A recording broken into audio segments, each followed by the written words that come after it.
ഭരണം കയ്യിലുള്ളപ്പോഴേ പാർട്ടിയെ വളർത്താൻ പറ്റും. അത് ശരി. അല്ലാതെ ഭരണം പോയിട്ട് പിന്നെ പറഞ്ഞിട്ട് പോലല്ല. പാർട്ടി വളർത്തലും അച്ചടക്കം കൂടി ഒരുമിച്ച് പറഞ്ഞാൽ എന്താ ചെയ്യാ? അതാണ് പ്രശ്നം. പാർട്ടി എന്നൊക്കെ പറഞ്ഞാൽ കുറച്ച് അച്ചടക്കമൊക്കെ വേണമെന്നാണ്. പ്രസിഡന്റ്, ഈ ചൂട്ട് എന്താ ചെയ്യണ്ടേ? ചൂട്ട് നീ കുറേശ്ശെ തിന്നോ. കുത്തി കിടത്തടായി.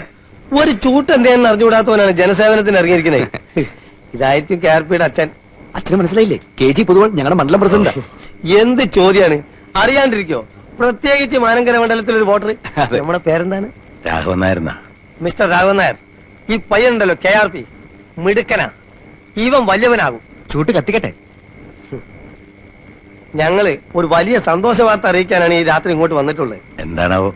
INSPയുടെ ഭാരതയാത്രാ ഫണ്ടിനുള്ള പണപ്പിരിവ് ഉടൻ തുടങ്ങിയ. അത് സാരല്ല, 5000 10,000 എത്രയാണെന്ന് വെച്ചാൽ KRP ഏൽപ്പിച്ചാൽ മതി. അതല്ല ഞങ്ങൾ പറയാൻ വന്നേ. യശ്വന്ത് സഹായിജി ആണല്ലോ ഭാരതയാത്രാ സംഘത്തിന്റെ നേതാവ്. ആരാ? കേട്ടിട്ടില്ലേ? INSPയുടെ ക്യാമ്പയിൻ ജോയിന്റ് സെക്രട്ടറി യശ്വന്ത് സഹായിജി. ഞാൻ കേട്ടിട്ടില്ല. അച്ഛൻ കുറെ കാലം തമിഴ്നാട്ടിലായിരുന്നല്ലോ. അതുകൊണ്ട് തമിഴ്നാട്ടിൽ ജീവിക്കുന്നവർക്ക് ഒരു അഖിലേന്ത്യാ നേതാവിനെ കേട്ടൂടെ? മിസ്റ്റർ നായർ, ഇനിയെങ്കിലും ഞങ്ങളുടെ നേതാക്കന്മാരുടെ പേരുകളൊക്കെ ഒന്ന് ബൈഹാർട്ട് ചെയ്യാൻ ശ്രമിക്കൂ. കത്തിക്കട്ടെ. കൊണ്ടുപോകണം അവിടുന്ന്. അപ്പൊ മിസ്റ്റർ നായർ, അഭിവന്ദ്യനായ സഹായിജി ഈ മാനങ്കരയിലും ഒരു ദിവസം തങ്ങുന്നുണ്ട്. അന്നേ ദിവസം അദ്ദേഹത്തിനുള്ള ലഞ്ച് ഈ വീട്ടിൽ തന്നെ കൊടുക്കണമെന്ന് KRP ഭയങ്കരമായി അപേക്ഷിച്ചുകൊണ്ടിരിക്കുകയാണ്. ഈ ലഞ്ച് തട്ടിയെടുക്കാൻ ഞങ്ങളിൽ തന്നെ പ്രമുഖരായ പലരും കളിക്കുന്നുണ്ട്. നിങ്ങൾക്ക് ഭാഗ്യമുണ്ടെങ്കിൽ സഹായിജി ഈ വീട്ടിൽ നിന്ന് ഉണ്ണും. അച്ഛാ, അങ്ങനെ വല്ല വീട്ടിൽ നിന്ന് ഉണ്ണുന്ന ആളല്ല സഹായിജി. അല്ല പിന്നെ സഹായിച്ച് ഇവിടുന്ന് ഉണ്ണണേ ദൈവത്തോട് പ്രാർത്ഥിച്ചോളൂ. ഞാനും ശ്രമിക്കാം. അപ്പം മറ്റേ KRP ഓ, ഇനി ചൂട്ട് കത്തിക്കാവോ? എന്നിട്ട് പണ്ടാറടിക്ക ചൂട്ട്.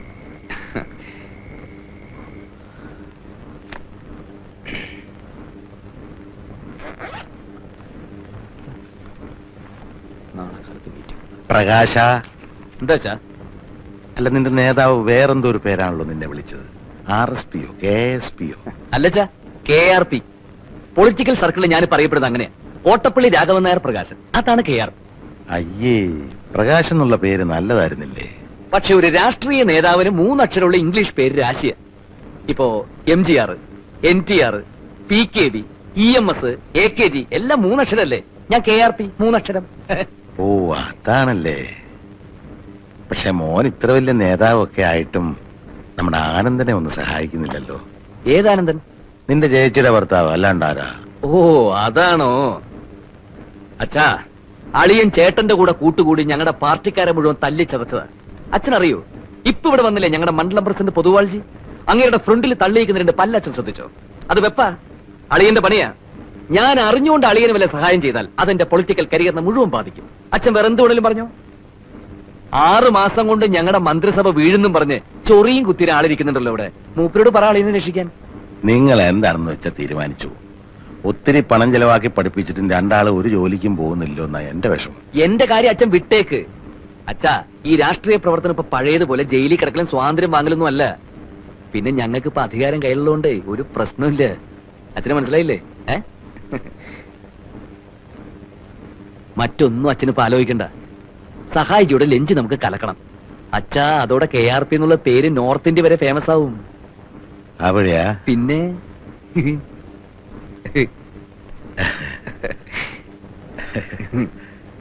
അവര് പറയുന്നത് മുഴുവൻ വിശ്വസിച്ചോ? എനിക്കെന്താ, ഫേമസ് ആകും അത്രേ. അവരെ എങ്ങനെങ്കിലും നിർബന്ധിച്ച് ജോലിക്ക് വിടാനല്ലേ ഞാൻ നിങ്ങളോട് പറഞ്ഞത്. എടീ, ഞാനൊരു കാര്യം തീർത്തു പറയാം. നമ്മുടെ മക്കൾക്ക് എന്നെക്കാളും നിന്നെക്കാളും ബുദ്ധിയുണ്ട്. നമ്മൾ മനസ്സിൽ കാണുമ്പോ അവർ മരത്തിൽ കാണും. നിനക്കറിയാവോ, ട്രാക്ക് മാറി ഓടിയ തീവണ്ടിക്ക് സ്വന്തം കുപ്പായ ഊരി കത്തിച്ച് സിഗ്നൽ കൊടുത്തവനാ ഞാൻ. അന്നത്തെ റെയിൽവേ മിനിസ്റ്റർ സീതാരാമയ്യ ഇങ്ങോട്ട് നോക്കിക്കേ, എന്നെ കെട്ടിപ്പിടിച്ച് പറഞ്ഞെന്താണെന്നറിയോ? ബഹുത്തച്ഛ നായർന്ന. അതിനിപ്പോ ഞാനെന്ത് വേണം? നീ ഒന്നും വേണ്ട. അവര് പറഞ്ഞ ന്യായം ഉണ്ടെന്ന് ബുദ്ധിയുള്ള എനിക്ക് തോന്നി, ഞാൻ ഈ പോന്നു. പ്രഭാകരനോട് കല്യാണം കഴിക്കുന്ന കാര്യം പറഞ്ഞോ നിങ്ങള്? അത് ഞാൻ മറന്നു. ഇതാ നിങ്ങളുടെ കുഴപ്പം. സായിപ്പിനെ കാണുമ്പോ കവാത്ത് മറക്കും. ലതികയുടെ കല്യാണത്തിന് മുമ്പ് അത് നടത്തിയില്ലെങ്കിൽ നാണക്കേടാ.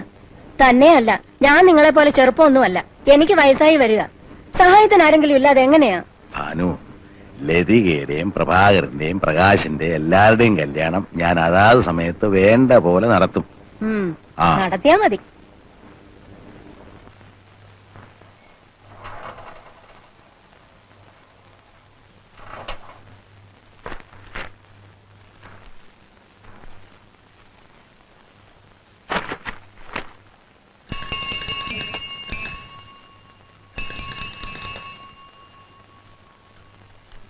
ആ ഇതാ ബില്ല്. 360 രൂപയോ? അതെ, ഇപ്പൊ തരുന്നുണ്ടോ? ഏ? നേരം പോയി സാറേ, നാളെ വരുമ്പോ പൈസ എടുത്തു വെച്ചേക്കണേ.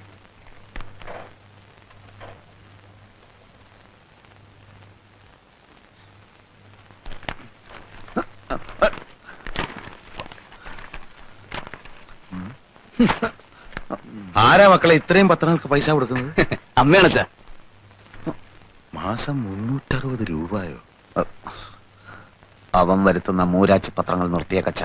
ഞാൻ അയക്കുന്നത് ഇന്ന് ഇത്രയും രൂപ എങ്ങനെ ഭാനു പത്രത്തിന് കൊടുക്കുന്നെന്ന് എനിക്ക് മനസ്സിലാകത്തത്. അത് അച്ഛാ, ഞാൻ ഇവിടുന്ന് അങ്ങനെ അധികം ഭക്ഷണമൊന്നും കഴിക്കുന്നില്ലല്ലോ. പാർട്ടി ഓഫീസിലെ പരിപ്പോടെയും ചായ മാത്രമേ ഉള്ളൂ. ഞങ്ങൾ അധ്വാനിക്കുന്ന ജനവിഭാഗമാണല്ലോ. ഇത് അമ്മ എന്റെ ഭക്ഷണത്തിൽ നിന്ന് ലാഭിക്കുന്നതാ. ബഡ്ജറ്റിൽ ഗംഭീര നികുതി ഇളവ്.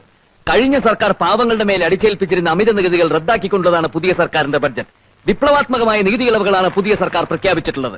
ഉള്ളിയുടെ വില കുതിച്ചുയർന്നു. കൊച്ചി ആഗസ്റ്റ് 17. 3 മാസം മുൻപ് വരെ 40 കിലോ അടങ്ങുന്ന ഒരു ചാക്ക് വലിയ ഉള്ളിക്ക് 70 രൂപയായിരുന്നത് പുതിയ സർക്കാർ വന്നതിന് ശേഷം 8 ഇരട്ടിയായി വർദ്ധിച്ച് 540 രൂപയായിരിക്കുന്നു. പാവങ്ങൾ ഇനി അങ്ങോട്ട് ഉള്ളിയില്ലാതെ ജീവിക്കേണ്ടി വരുന്ന ഒരു സ്ഥിതിവിശേഷമാണ് സംസ്ഥാനത്ത് സംജാതമായിരിക്കുന്നത്. നിത്യോപയോഗ സാധനങ്ങളായ വെണ്ണ, ചീസ്, ചീപ്പ്, കത്രിക തുടങ്ങിയവയുടെയും വില കുറഞ്ഞു. പൗഡർ, സുഗന്ധദ്രവ്യങ്ങൾ, തുണി തിന്നാൻ ഉപയോഗിക്കുന്ന സൂചി തുടങ്ങിയവയുടെയും വില കുറച്ചു. ഇനി ജനങ്ങൾക്ക് രാവിലെ ഉച്ചക്കും രാത്രിയിൽ ഇഷ്ടം പോലെ സൂചി വാങ്ങി തിന്നാലോ.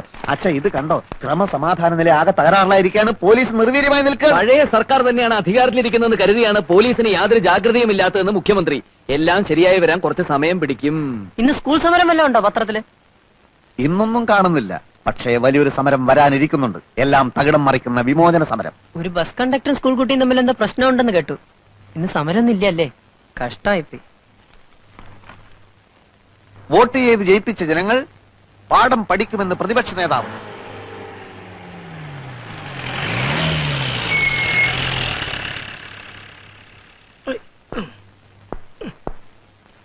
വരാനുള്ളത് വല്ല വിധേനയും വഴി തങ്ങുന്ന് കരുതി, പക്ഷെ നടന്നില്ല. കാലിന് എന്ത് പറ്റിയാണെന്താ? കാലിനെ പറ്റിയത് വെളിയിൽ നിന്നുള്ള കാഴ്ചയാ. ഷർട്ടൂരിയാൽ ദേഹാസകലം നീലിച്ച പാടുകളാ. ദോഷം പറയരുതല്ലോ. വളരെ ബുദ്ധിപൂർവമായ നീക്കത്തിലൂടെയാ അവരെന്നെ പെരുമാറിയത്. INSPയുടെ ജാഥയ്ക്ക് നേരെ കല്ലേറുണ്ടാവുന്നും പ്രൊട്ടക്ഷൻ കൊടുക്കണമെന്നും സർക്കിൾ എന്നെ വിളിച്ചു പറഞ്ഞു.